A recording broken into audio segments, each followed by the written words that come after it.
What is up, YouTube? This is Rather Be Welding coming at you again with another homemade project. Today I am trying to remotorize this thing. I think this is like the second or third attempt to motorize this thing. I've made a lot of crappy videos showing me trying to motorize this thing. First was a chainsaw, second was a 3 horsepower motor. Those didn't work.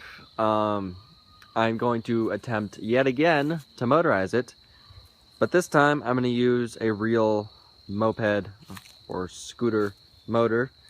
This is a 70 or 80 cc, I'm not 100% sure, with gear reduction and a centrifugal clutch built in. So that's the key right there. So yesterday I spent 40 bucks on these brand new tires, and I went out on my road and tested this thing. I wanted to test the tires out, and this thing got a little too fast. I jumped off, got away from me, went to one of my neighbor's yards and hit their fence post, and it bent the truck, as you can see.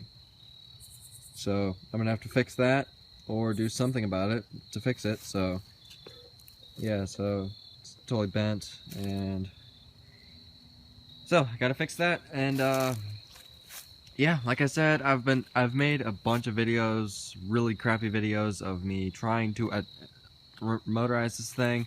None of them have worked, but hopefully this is gonna be the final attempt of me motorizing this thing, and this hopefully gonna have brakes, good brakes, so I can stop. So without me rambling on, let's try it. Okay, so I took apart the rear end. This was originally what was on there. I cut off the top piece and welded it on to that. You can see how bent this thing is.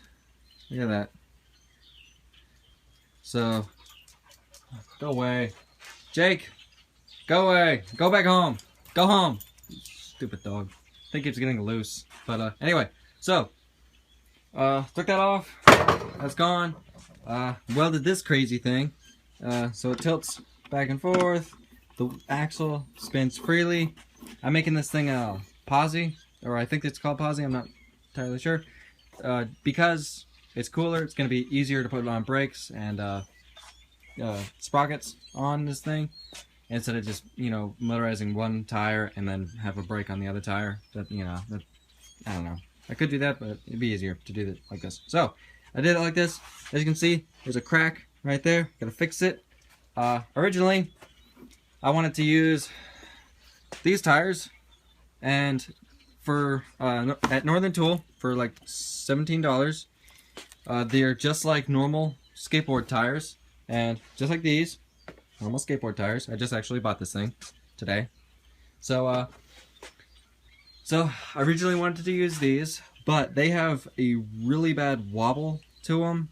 So, you know, I'd show you, but I have one hand and it looks stupid. So, these have a really bad wobble, which you do not want on a skateboard. So, went to Tractor Supply, favorite place. Bought these, 10 bucks each. These don't have that much of a wobble, but they are gonna wear out easily, but it's okay because, you know, they're 10 bucks each. So, just replace those. So, I'm gonna use these tires.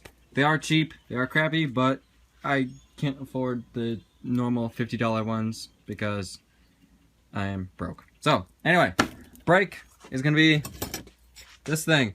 I'm going to use a disc brake, but I'm not using a disc brake caliper. Go away! Go back home! Go on! Go on! Go home! You stupid dog. Anyway, what I'm gonna do is just put that. It's hard to do with one hand.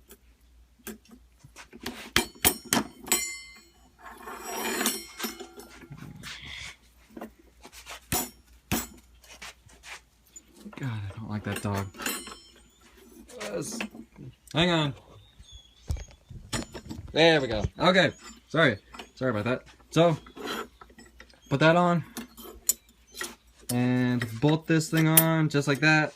I'm not going to use a brake disc caliper because obviously they don't work. They, you know, if I used a brake disc caliper, it would stop the skateboard and I would keep going. So that's not a good thing. So I'm gonna use, like, I have no idea what I'm gonna do. So I'll figure it out when I get there.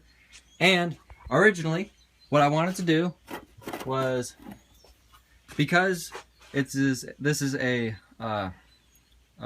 scooter motor and it's geared down, I wanted to use a sprocket like this, not this size because it's way too big, and just weld it onto here. And then I was thinking, well, this is a skateboard.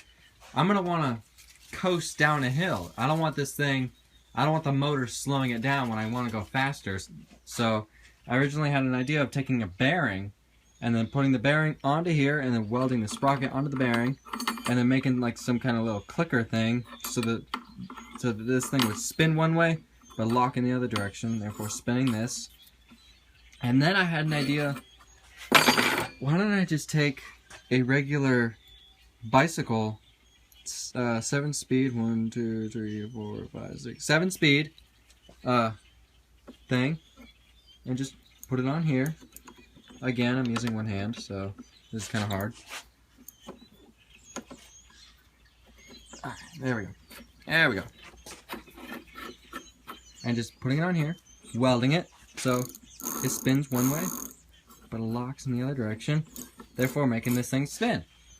So, I'm going to do that, and I'm going to attempt to somehow make this thing switch gears using the motor, because the motor has a bicycle sprocket on here for a sprocket, and I'm gonna make the motor move back and forth a little bit. This is like 1 3/4 inch spacing, so I gotta make the motor move, say 2 inches for clearance play issues. So, and then it's gonna shift gears while I'm riding. So, excuse me, this thing is gonna be a 7-gear mountain board. So, and hopefully that's small enough to make this thing go as fast as I want it, because that would suck if it's like really slow. So, hopefully this thing works. Then all I have to do, weld all this stuff on, weld this on, weld that on, weld the axle onto the bearings, so therefore it doesn't slide around, weld this thing onto the axle.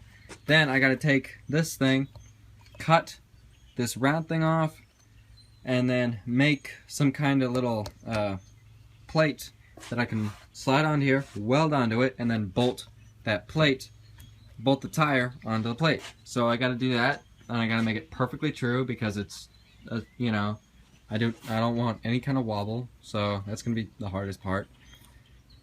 And then that's gonna be the rear end, and then I just gotta figure out how to attach the motor to this truck, so it's rotates back, so the motor rotates back and forth with, Jake, get out of here, go on. Jeez. So anyway, so the motor moves back and forth with the truck, and it doesn't, you know, fuck up anything. So that's what it's gonna look like. Hopefully it's gonna work. I'm gonna try to make this thing shift gears. If I can't, oh well, nice try, and just weld a sprocket onto here that, you know, I don't know. Or just make it to where I get off and move the motor manually to change the gears. If I want to go up a hill, I just get off, change it to this sprocket, and I go up the hill. If I want to go flat and fast, get off, slide it this way, and make it go fast. Either way, I'm going to try to get gears on this thing. So, yeah. This is 7 minutes long. I think this is going to be part 1, video part 1. So, thank you for watching. Subscribe for more videos, because I'm going to be uploading a lot more videos. I got a lot more ideas. Thank you for watching. Subscribe, and have a nice day.